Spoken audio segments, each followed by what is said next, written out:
Hello friends,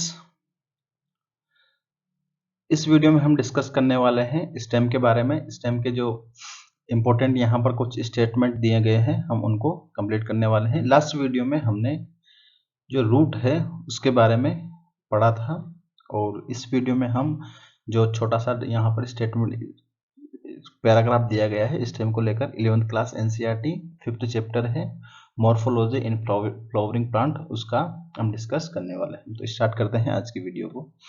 यहाँ पर अगर आप समझें कि जो स्टेम है, ठीक है, ये कैसा होता है, नेगेटिव जियोट्रोफिक होता है। जियोट्रोफिक,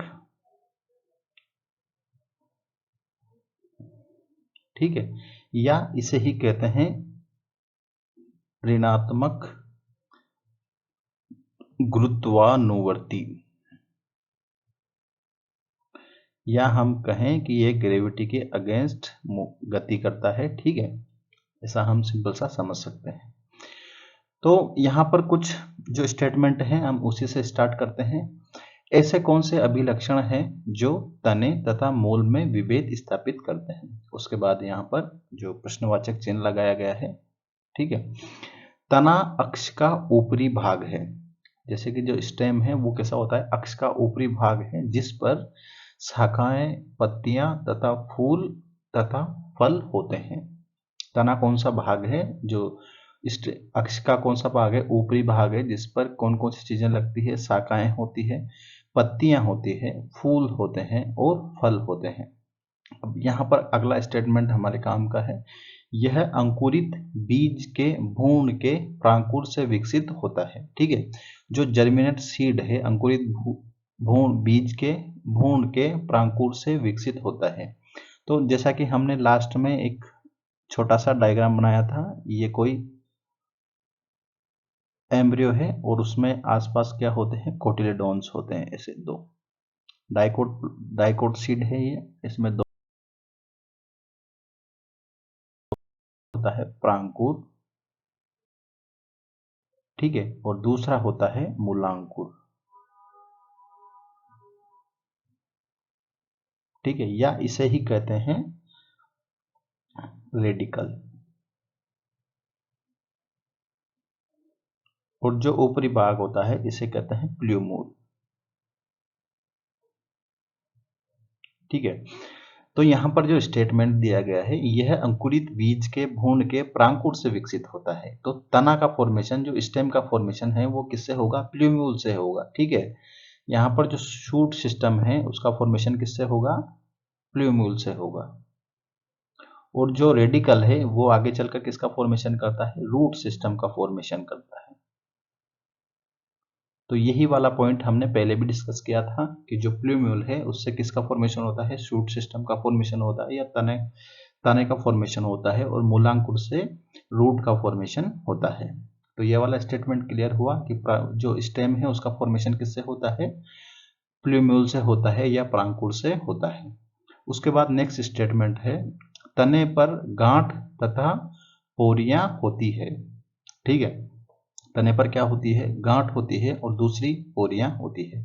यहाँ पर एक डायग्राम दिया गया है, हम इससे समझते हैं कि जहां पर पत्ती का फॉर्मेशन होता है, ठीक है, वो पार्ट जहां से किसी लीव का फॉर्मेशन होता है, लीव का फॉर्मेशन होता है, उसे क्या कहते हैं, ये वाला पार्ट क्या है, ये है गांठ, या हम इसे इंग्लिश में कहेंगे नोड।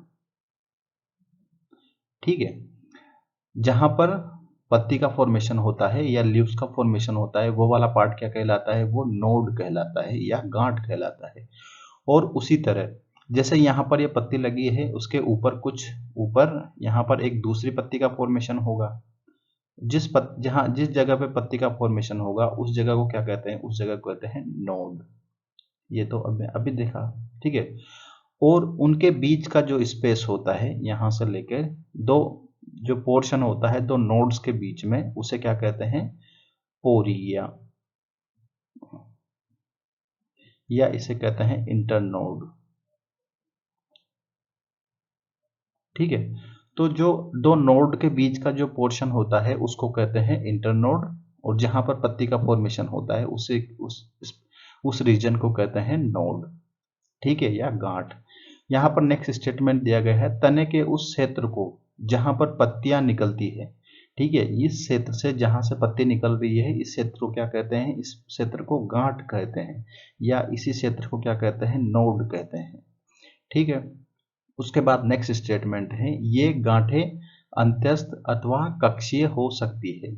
बेसिकली ये जो स्टेटमेंट दिया गया है, ये स्टेटमेंट दिया गया है बर्ड को लेकर, लेकिन यहाँ पर वर्ड यूज कर लिया गांठ, ठीक है। तो यहाँ पर एक हम थोड़ा सा इसको डिटेल में लेते हैं कि तने पर क्या प्रेजेंट होती है, तने पर बर्ड्स प्रेजेंट होती है, ठीक है, या हम इसे कहें कलियां प्रेजेंट होती है, जो अंतस्थ हो सकती है और कक्षीय हो सकती है, ठीक है। जो बर्ड्स होती है वो कैसी होती है, या तो अंत्यस्थ हो सकती है या कक्षीय हो सकती है। अब ये क्या होता है, यहाँ पर जो स्टेम है उस पर जहां पर नोड होता है, वहां पर जो बड का फॉर्मेशन होता है, उस बड को कहते हैं कक्षीय कलिका, या इसको कहते हैं ऑक्सिलरी बड,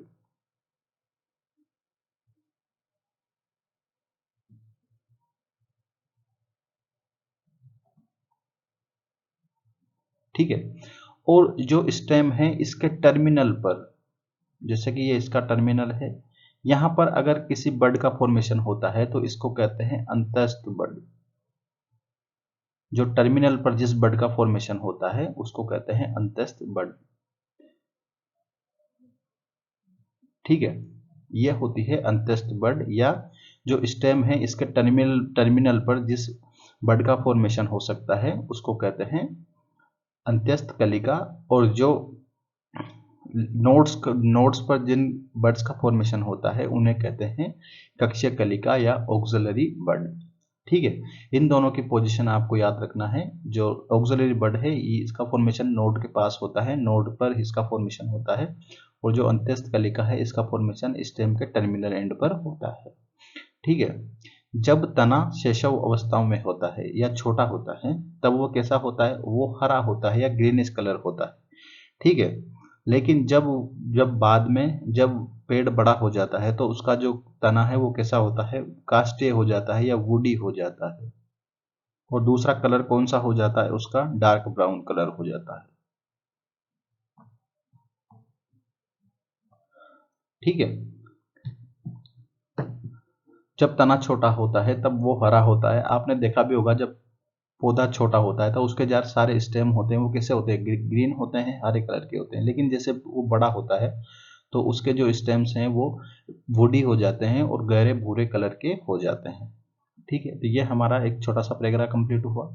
उसके बाद नेक्स्ट स्टेटमेंट दिया गया है, तने का कार्य शाखाओं को फैलाना है, ठीक है, जो ब्रांचेज है उसको फैलाना है, पत्ती फूल तथा फल को संभाले रखना है, जो उस पर पत्ती लगती है, फूल लगते हैं और फल लगते हैं उनको संभाल कर रखता है, ठीक है। यह पानी, खनिज लवण तथा प्रकाश संश्लेषी पदार्थों का संवहन करता है। यहाँ पर यह स्टेटमेंट अच्छा है कि जैसे कि ये कोई ट्री है, ये उस पे ब्रांच है, ठीक है। यहाँ पर क्या लीव्स लगी हुई हैं, ये लीव्स है। लीव्स में क्या होता है, पत्तियों में क्या होता है, पत्तियों में फोटोसिंथेसिस की एक प्रोसेस होती है जिसमें फूड का फॉर्मेशन होता है, ठीक है, या हम कहें प्रकाश संश्लेषण की क्रिया होती है जिसमें फूड या ग्लूकोज का सिंथेसिस होता है। किससे होता है, पानी और कार्बन डाइऑक्साइड से मिलकर किसका फॉर्मेशन होता है, ग्लूकोज का फॉर्मेशन होता है, इसको कहते हैं फोटोसिंथेसिस। तो यहाँ पर पत्तियों में ग्लूकोज का फॉर्मेशन होता है, उसको स्टेम द्वारा सारे प्लांटों में उसका संवहन किया जाता है, रूट तक उसका फूड का, और इधर दूसरे स्टेम में भी उसको संवहन करता है तना, ठीक है। और उसके अपोजिट जो पानी है और खनिज लवण जो हम रूट एब्जॉर्ब करती है सॉइल से, उसका उसका संवहन भी कौन करता है, तना ही करता है, ठीक है। तो इस प्रकार से यह कार्य संवहन का कार्य करता है, ठीक है।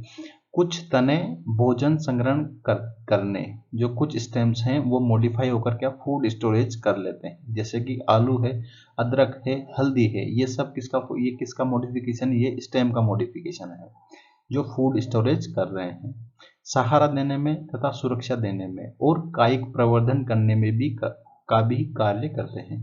यहाँ पर जो वर्ड है कायिक प्रवर्धन, ये एक प्रकार का सेक्सुअल रिप्रोडक्शन का प्रकार है, ठीक है, अलैंगिक जनन का प्रकार है।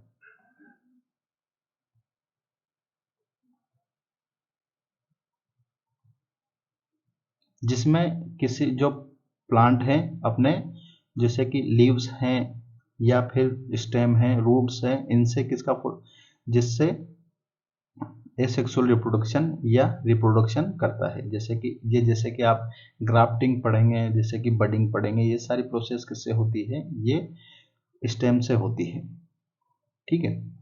तो यहाँ पर ये हमारा छोटा सा पार्ट दिया गया था, इसका कुछ इंपॉर्टेंट लाइन है, हम उनको हाईलाइट कर लेते हैं।